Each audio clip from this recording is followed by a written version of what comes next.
Welcome to TMZ Live. There is a heart-wrenching interview that aired this morning on the Today Show with Savannah Guthrie, where she poured her heart out and talked about a lot. I want to start with what she said about the ransom note, because there's something interesting and even puzzling. Right. She sat down with Hoda Kotb and talked about the myriad ransom notes that came in. Some of them which we received, other media outlets received them, and some of them actually went to the Guthrie family. And Savannah says something, you said, very interesting here. In light of, remember that when this was all going on, there was a moment, I believe it was the first weekend after, that Savannah and her siblings sat down and said that they were going to pay. So remember that, and now here's what she said about the ransom notes. The ransom notes or ransom requests came. Did you believe those to be real? There are a lot of different notes, I think, that came, and I think most of them, it's my understanding, are not real, and I didn't see them, but, you know, the person that would send a fake ransom note really has to look deeply at themselves. Yeah. To a family in pain. But I believe the two notes that we received, that we responded to, I tend to believe those are real. She's referring to the two notes that were sent to media outlets, including TMZ. It was sent by the same person or people. We received the first one, and in it, there was a demand for $4 million. If it wasn't met in a few days, there was a deadline where it increased to $6 million, and it said if that wasn't met by a deadline, they would kill Nancy Guthrie. So what happened was that deadline passed. Then there was a second note that only went to, I believe it was KOLD in Tucson. Right.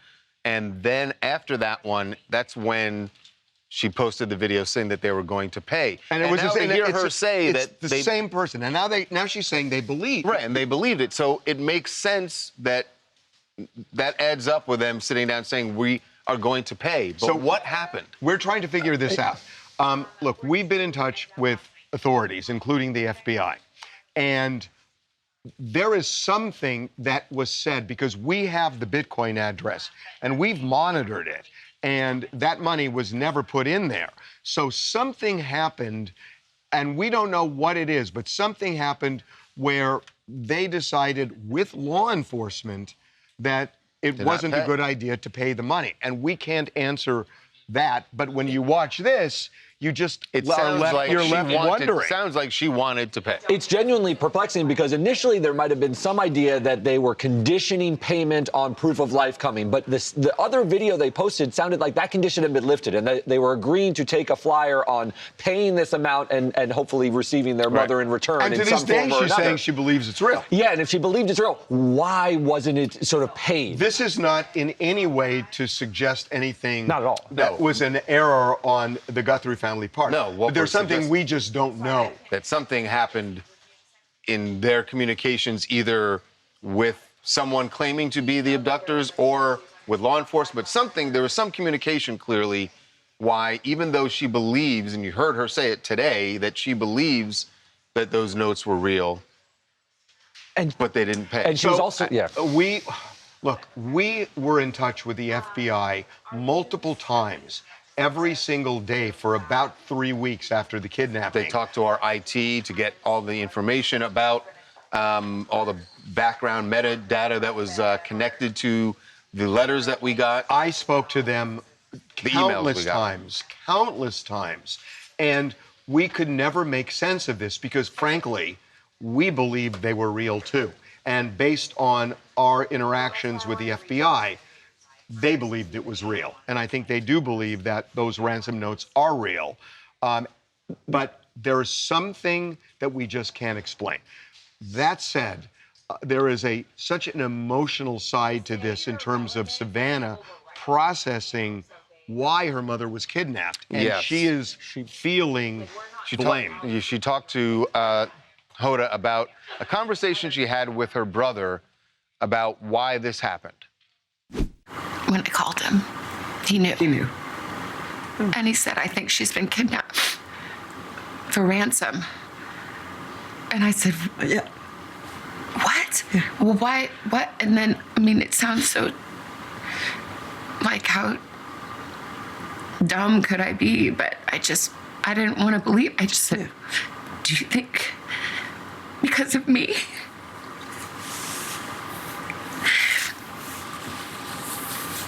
And he said, I'm sorry, sweetie, but yeah, maybe. Which is too much to bear. To think that I brought this to her bedside. That it's because of me. It sounds harsh to hear her brother maybe say that, but she says in the interview she also knew it. She knew it in her heart that she might have played a role in this. When you contextualize that with her blaming herself at the time, because this was a conversation shortly after the disappearance, and then the ransom notes, it becomes even more perplexing, because if she had sort of the capacity and the power to pay the ransom, and she's already blaming herself, we're missing something. We're missing some connection. We're definitely missing something. Yeah. And there's something that I think makes sense that we just can't figure out. But it is just so sad that, how do you compartmentalize that? That's going to be the job, because the talk is that she's going to come back in next April. month, right? And how is she going to get through a day? All those feelings that you hear her talking about. How Put it is in she a going box in the morning? She says she's leaning on her faith, which we talked about, which is good in terms of supporting her, but also without the closure, it just becomes sort of a very difficult situation. Hi, Vicki Ziegler from Livingston, New Jersey. This is unbelievable, the agony that the Guthries are going through, and especially Savannah. She is the public persona. Most people don't request ransoms unless they know somebody can pay them. And that's what's so troubling here, why a ransom has not been paid earlier, why it's taking so long to get these clues, and really thinking about her public persona and saying, wow, it's great to have all of the public trying to find my mom, but was I the cause of this? Is that the reason a family member, my beloved mother, was taken? That is so troubling, and to feel the palpability of the emotion that she's going through is heartbreaking. And for anybody that has a loved one that's missing, everybody can identify with this unfortunate circumstance. Yeah, there are a lot of people too, and it clearly does not go away. What's that saying? If you fall off a horse, you get back on the horse? Yeah. I think same applies for skis. Does it? Although That's the some question. people think it should not apply for Lindsey Vonn, because after that horrific crash over in Italy, where she almost lost a leg. She is actually talking about getting back on the slopes. And this was, actually, I think this photo of her is pretty interesting. So she did an interview with Vanity Fair. She's the cover girl. But you can still see she still has bandages where her injuries, where she's recovering. But she still did this photo shoot, and during the interview said that, she doesn't want, she said, I don't like to close the door on anything because you just never know what's going to happen. I really feel like that was a horrible last run to end my career on. I only made it 13 seconds, but they were a really good 13 seconds. So she is not talking about... She's actually looking at that accident with optimism. She is not talking about recreational skiing. No, that because she said her career. Right. She wants to go back and compete. I've been looking at the videos she's posting, like working out, and you could say that she's just working out because she wants to, just recover. But these workouts are someone who's trying to be a professional athlete still. And... we were talking on a sports show the other day about Tiger Woods and how he might compete at the Masters. Yeah. My opinion on this has changed quite a bit with Tiger and the chances that he could actually suit up at Augusta. What's the difference here? I think there's a huge difference. Tiger Woods walks on a green, gets in a golf cart, and I realize it's still really a strenuous thing. But skiing, where you are moving your body the way she moves her body, it's so different. There's a better chance for her to re-injure herself horrifically. I'm not saying than about Tiger. the actual physical necessities here. It is about the mentality. You know, people are like, all right, move on, get over it, everything. They're saying that to Lindsey Vonn, but Tiger, it's like, go Tiger! You know what you know what I compare it to is a prize fighter who starts to lose, and then he says, no, I got to win again, and they keep doing it and losing, and then they get messed up for life. I mean, that's the way I see it. I totally get her wanting to ski again, but man, competitively, she's taking a big chance. Maybe the bunny hills, you know, bunny slopes. The bunny slopes. Coming up.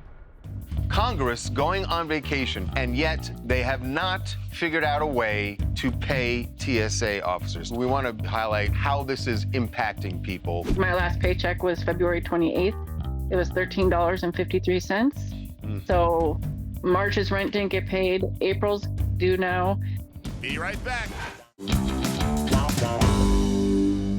Something absolutely outrageous and enraging, really, is about to happen in Washington, D.C., and that is Congress going on vacation for 2 weeks for spring break, and yet they have not figured out a way to pay TSA officers, to fund TSA, so that to relieve obviously the long lines around the country at airports, but more importantly, to pay the people who are actually working to keep us safe. For weeks and weeks and weeks. 41 days now. As a collective, as a body, Congress has proven utterly incompetent to do their jobs. Incompetent that they can't reach some agreement, some compromise to pay these people who are losing their houses, losing their cars, losing their livelihood, becoming sacrificial lambs so people can have a political gain. So we wanted to show you, we want to actually highlight how this is impacting people, the TSA officers who are trying to figure out how to keep their lives going without getting paid for now 41 days. And so we're going to be joined by a woman named Rebecca Wolf in just a moment. This is a little bit of what she is going through, and then we're going to talk to her a little bit more. She posted this. It's very clear she and all TSA officers are struggling. It's the emotional and the mental breakdown that this shutdown causes. I watched an interview, and when I heard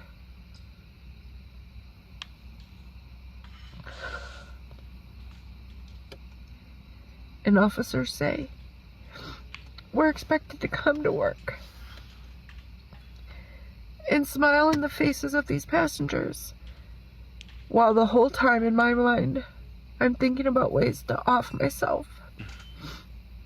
Why is that not a discussion? Why is that not being focused on? Oh, it does need to be focused on for Rebecca and for all these officers who are struggling so much. So joining us right now is Rebecca Wolf, who is, as I said, TSA officer, also the leader of her union as well. Rebecca, thank you so much for being with us. Thank you. I appreciate it. I wasn't expecting that, so I got teary-eyed every time I think get about it. it. Yeah, we totally get it. So why don't you explain, we want to hear the personal side of this. How has this affected your life? Me personally, it's devastating. It's caused medical issues for myself. Just the stress of it all. I can tell you, a lot of people don't know this. You know, I started right after 9/11 with the private companies, and I was homeless at that time with children. And then I transferred over into the TSA, and this has been the career that has been able to stabilize me and move forward. And now this is the career that could cost me everything, and having to start over again. And it's stressful. It's hard to think about, but it's something that's always there at the back of your mind. I'm looking at selling my vehicle to try to come up with money. My last paycheck was February 28th.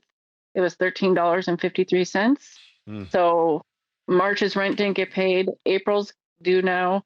You got car insurances, trying to feed the kiddos. and make sure the lights stay on and the water's running. It's exhausting.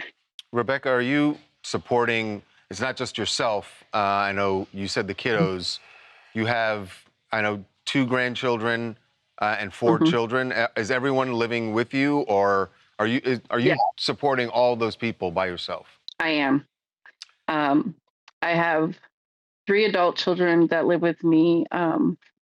2 have been actively trying to find work. I have a child who has medical issues and cannot work. I have a 16-year-old son in high school, and then my 2 grandbabies. So you are also your union leader. What are you doing as a union other than just watching the carnival in D.C.? Are you lobbying? Are you contacting representatives? What are you getting back? We are reaching out to our congressman, reaching out to our members and the other officers to make sure they're okay. I cover 6 states, and I have a regional vice president in each state, and they're doing everything they can. We're doing interviews, helping with food drives, collecting gift cards, things that we can do to help everyone get through all of this. It just doesn't seem to be enough. And even all the different calls and the interviews that we're doing, it doesn't seem to bother these people who are making this decision on our lives. I mentioned a few minutes ago about the fact that Congress is going on their 2-week break. What would you, if you could actually, if any of them had the guts to actually stand face to face with you, what would you say to them about the fact that they are going to go on, it appears they're going to go on this break without finding a way to pay you and your fellow officers? That is not right. It's outrageous that they would even think that it's okay to go home to their families and spend their Easter holiday and spring break with their families when you have hundreds of thousands of federal employees and families that are not being paid. Spring, I say it over and over, spring is a time of new beginning. Then you have Easter, and if you're religious, the aspect of it, it's a new beginning and it's hope. But as I said, even in my my post that I put, it's kind of bleak because we don't see any relief. Kiddos, they expect the Easter bunny, and that's even a reach for a lot of people now to give the kids something like that. And I know some of the congressmen have posted, "Oh, keep my paycheck," and it's a little too late. And they're not in a position where missing a paycheck or 2 or even 3 paychecks is going to hurt them. We are everyday, paycheck to paycheck people. And what I would want them to do is think about if this was your child, your grandchild going through this, and they didn't have help from anybody else. And they shouldn't go home. I don't think they should go home. I think if they're going to do a shutdown personally, they should have to work. Well, they're not. It looks like they're going to go on recess. I want you to hear this, Rebecca. Want to talk to everybody in our audience right now that if anybody goes to Disney World with their family for spring break, or goes to a beach somewhere or anywhere on vacation, and you see one of the 535 members of Congress, take a picture and send it to us at TMZ. We will post that picture on our website, on our social media, and we will put it on our television shows. We want to show what they are doing at your expense. And we want everybody to hear that, and we are waiting for those pictures. I appreciate it. I'm sorry it has to come Sorry you're to going that. through this, Rebecca. Yeah. And so sorry, Rebecca. I hope that there's some miracle that they figure this out in the next 24 hours because once they're gone for 2 weeks, at that point that this isn't going to be worked out for at least that long. Right. And that is too long, I think, for a lot of people. Rebecca, we really wish you the best. Thank you so much for joining us. Thank you. I appreciate you. Coming up. Well, as soon as Bill Cosby lost the lawsuit, the civil lawsuit that was filed by Donna Motzinger here in Northern California, the amount she was awarded was $60 million. For them, it's justice. For Mr. Cosby, it's blood, because what he feels and how he feels is that, you know, he wasn't the only entertainer having a good time. Be right back. TMZ's got every freaking thing. Big celebs, big stories, big events. BB Rexa was looking hot on vacation. Look at the water, too. Did you just say, look at the water? I mean, I'll be honest, that is what I was looking at.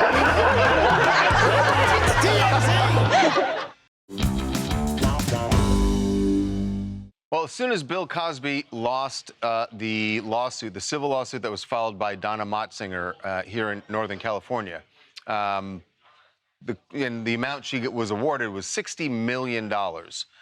First question we all had was, does Bill Cosby have the money to pay that? It was actually $20 million initially, then they added more in punitive damages. Does he have the money to pay for that? In a deposition before before the case went to court, he did say that he is, I don't know if he used the word broke. He didn't say broke. He said his fortune was sinking like a submarine. Right. That's all relative. I mean, it could have been. By some estimations, he was at $400 million was his net worth years and years ago. So in this case that where the jury just rendered its verdict, the judge demanded financials before they started evaluating punitive damages, and his financials, according to the court, were $128 million.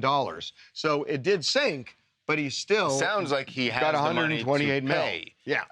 The question is, how much of that is actual money he has, and what's in his estate that he could sell if necessary? And will he pay it? And will he actually pay it? Joining us right now, someone who has worked with Bill Cosby for many, many years, his former representative, Andrew Wyatt, and he is joining us now. Andrew, welcome back to TMZ Live.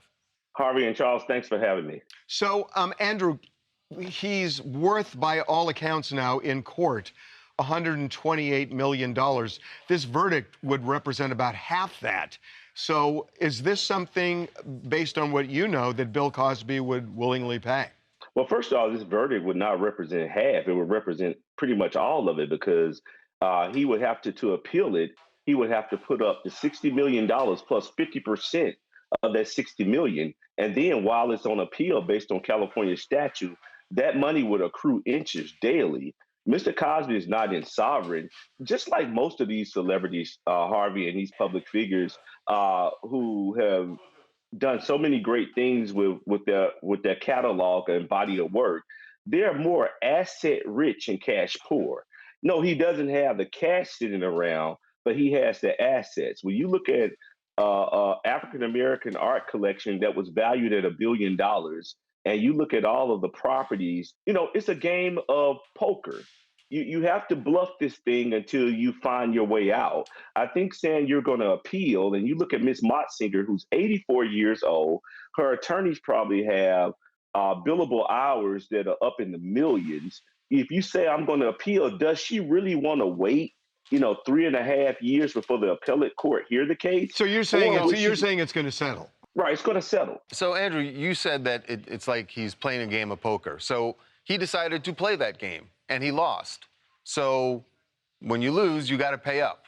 And it would seem like that's what he's going to have to do now. Is selling this art collection, selling off parts of it, seems like something he might have to do, especially if he's going to appeal.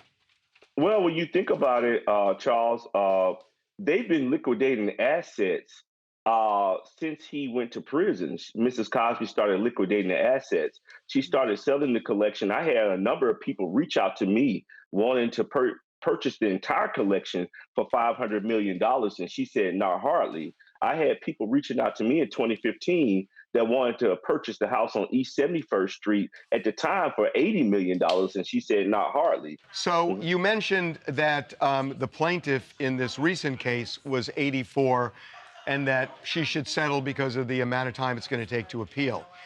At the same time, he's up there in his 80s. He is not in good health.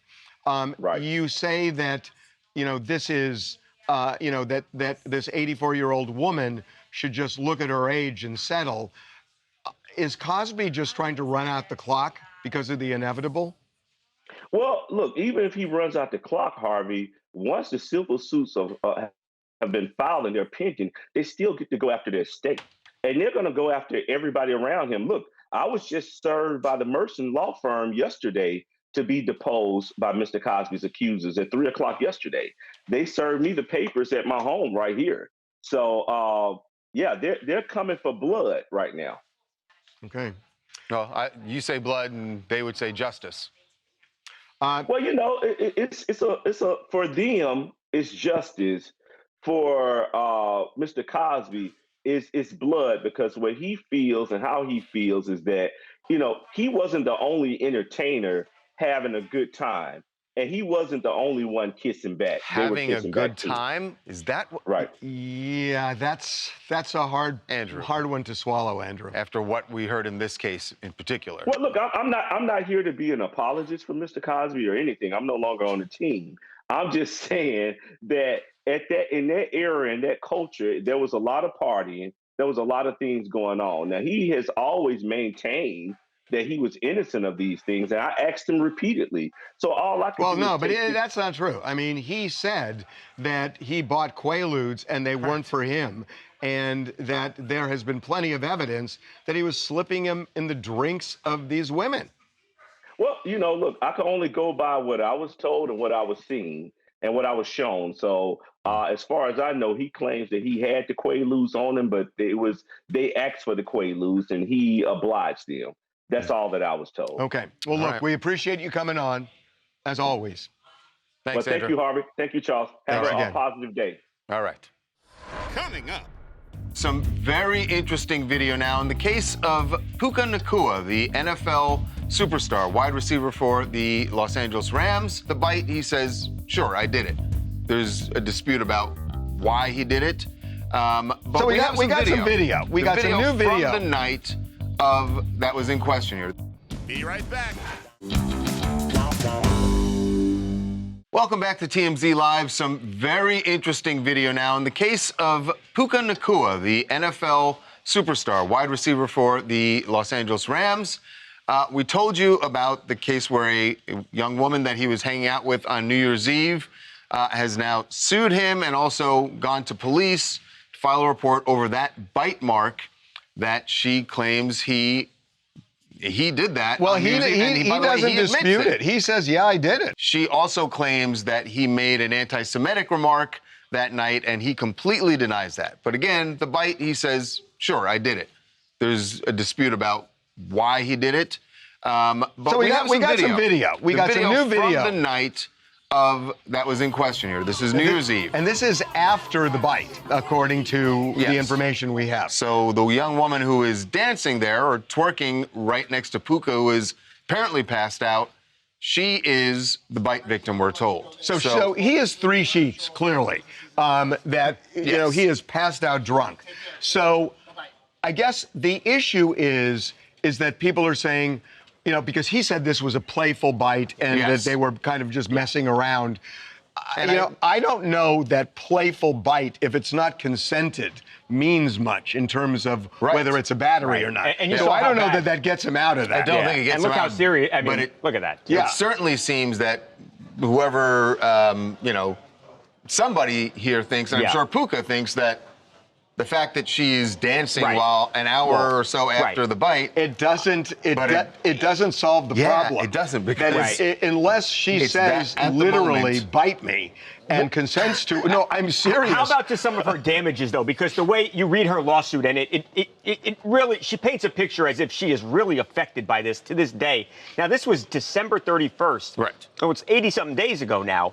Does that hurt her case? The fact that she has looked like she's having the best time of her life that night. She doesn't look too affected by it. Listen, here's the thing. It could go to... This is video in the club, by the way, before they got in the Sprinter van. Right. So bite happens, they go to the club, and then they're in the Sprinter van. So what you're saying it could go to damages. It doesn't go to liability. The liability is if she did not consent to this in some way, he's liable. Right. And now the question is damages. Would this be used?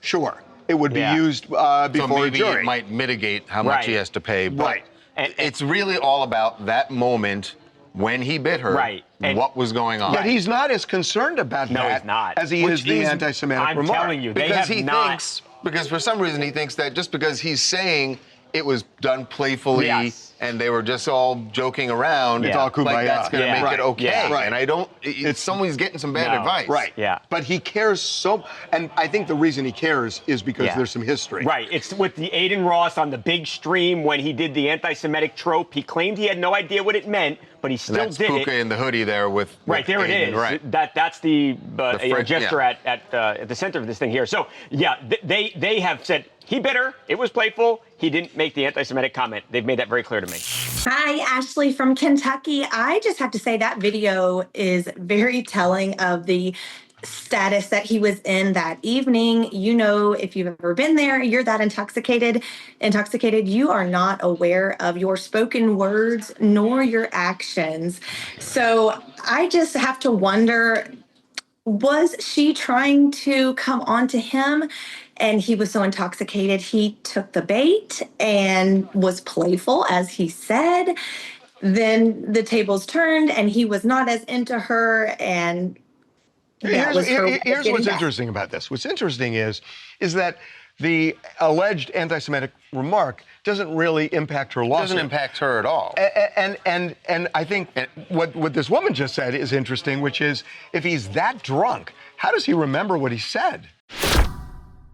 Well, Alan Ritchson's neighbor, Ronnie, we told you about the saga between the Reacher star and his neighbor, Ronnie Taylor. We didn't just tell you, we showed you. We showed you, yes, the video of Alan Ritchson beating the hell out of Ronnie Taylor after Ronnie Taylor pushed him, stepped out in the middle of the road while Alan was riding his motorcycle and then pushed him. Twice. And, but we also saw Alan push Ronnie.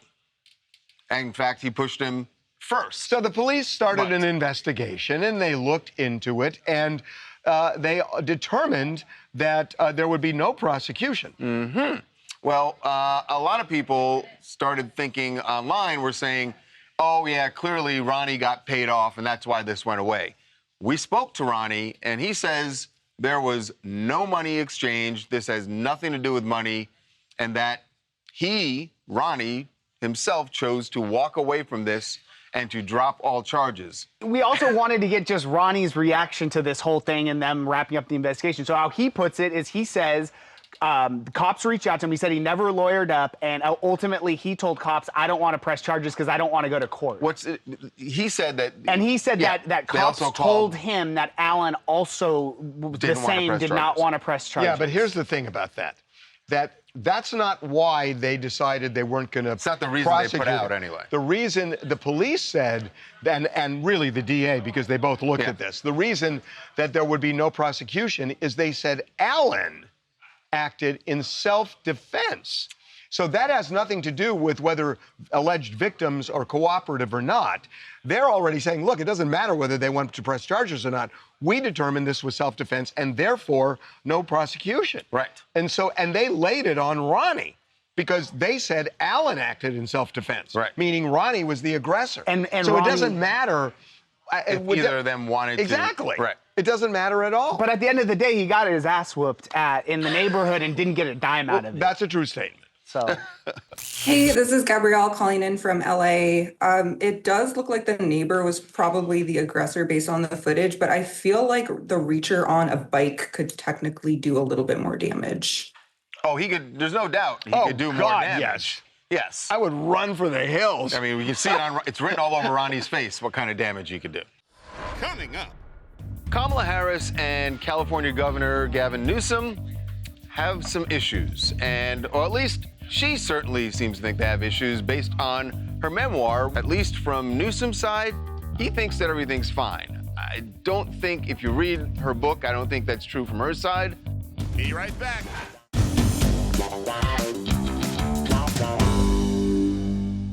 Kamala Kamala Harris and California Governor Gavin Newsom have some issues, or at least she certainly seems to think they have issues based on her memoir, where she made a reference to, basically said that she's kind of salty over the fact that Newsom took his time endorsing her when she was running for president. Well, Gavin Newsom was asked about that. He was sitting down with Alex Thompson of Axios, and at least from Newsom's side, he thinks that everything's fine. I don't think, if you read her book, I don't think that's true from her side, but this is Newsom's explanation. So, former Vice President Kamala Harris, why don't you guys like each other?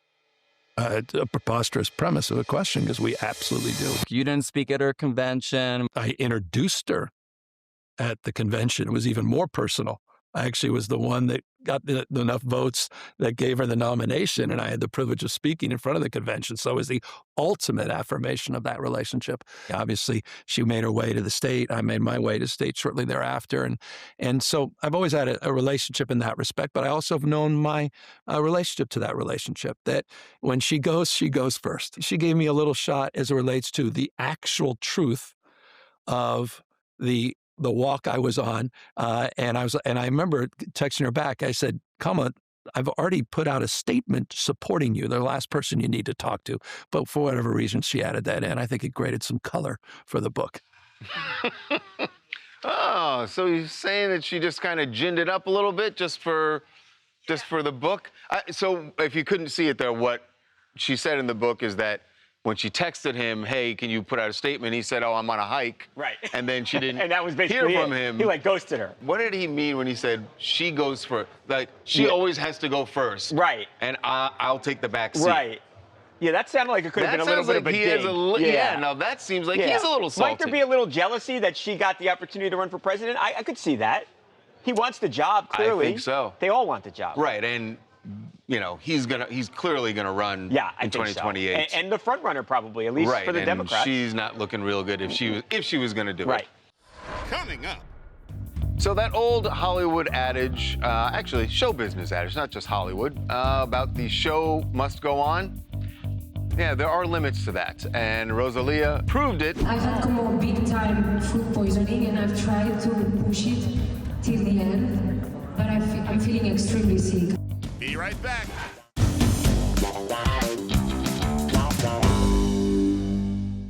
So that old Hollywood adage, actually show business adage, not just Hollywood, about the show must go on.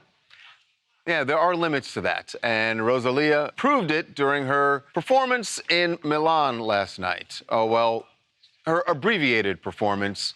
And if you're a fan, you have to understand when someone comes out on stage and tells you they're going through this.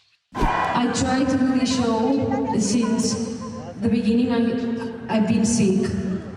I've had como big time food poisoning, and I've tried to push it till the end, but I'm feeling extremely sick. I'm puking out there, and I really want to give the best show, and I'm like in the floor, doing my best. I might try to keep going, but maybe at some point I have to stop. And I'm extremely sick. Yeah, you can't give her a hard time. By the way, she performed 11 songs before she finally had to say, "I can't do this anymore." So kudos to her. Hello, my name is Beryl. I'm from New Jersey. I honestly think it's pretty brave for her to go out there and perform with food poisoning, knowing that you have to use your stomach and your throat to really balance out those vocals. But I'm glad you pushed through, because I'm sure the fans paid a lot of money and time to come see her in concerts. That is an excellent point about singing from your diaphragm. You try to sing from your diaphragm and then could get bad. All right, what else you guys want to talk about? So with Bill Cosby, I was wondering, because he's says that he's poor, but he has all these properties and artwork that he could just sell. So why are you poor? It doesn't make any sense. Yeah, I mean, he may be saying that he's poor by his standards, but you got plenty of money. He admitted having $128 million. Pay up. That's a poker game, as Andrew Wyatt put it, that he lost. One more. Hi, I'm Jerry, and I'm from England. So Savannah obviously blames herself for what has happened to her mom. She is apologetic because she thinks that she is the reason that this has happened. I can't even imagine how she would feel. If anything happened to my mum, I would be distraught. I would be so upset. And her having the guilt on top of that just makes everything 100 times worse. So I do really, really feel for her. And I do really hope that the mum, Nancy, gets found, and sending a lot of love to the family. Yeah, it's clear that they desperately need some closure, and that guilt is misplaced. It's clearly not her fault. Coming up. If you see a congressperson, a member of Congress, one of the 535 members, vacationing during the next 2 weeks as they take their recess, send us pictures of them enjoying the beach. Be right back.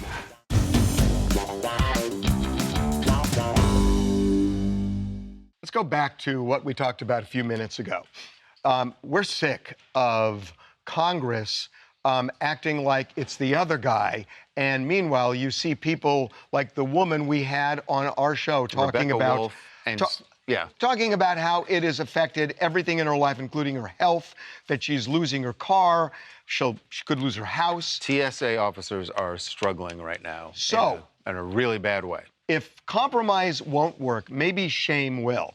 If you see a congressperson, a member of Congress, one of the 535 members, vacationing during the next 2 weeks as they take their recess, send us pictures of them enjoying the beach or Disney World, and we will put them up on our website, on social, on our TV shows. I hope that they do the right thing and either don't take their vacation or actually come to a compromise and fund TSA. But if they don't, you know what to do. We'll see you tomorrow.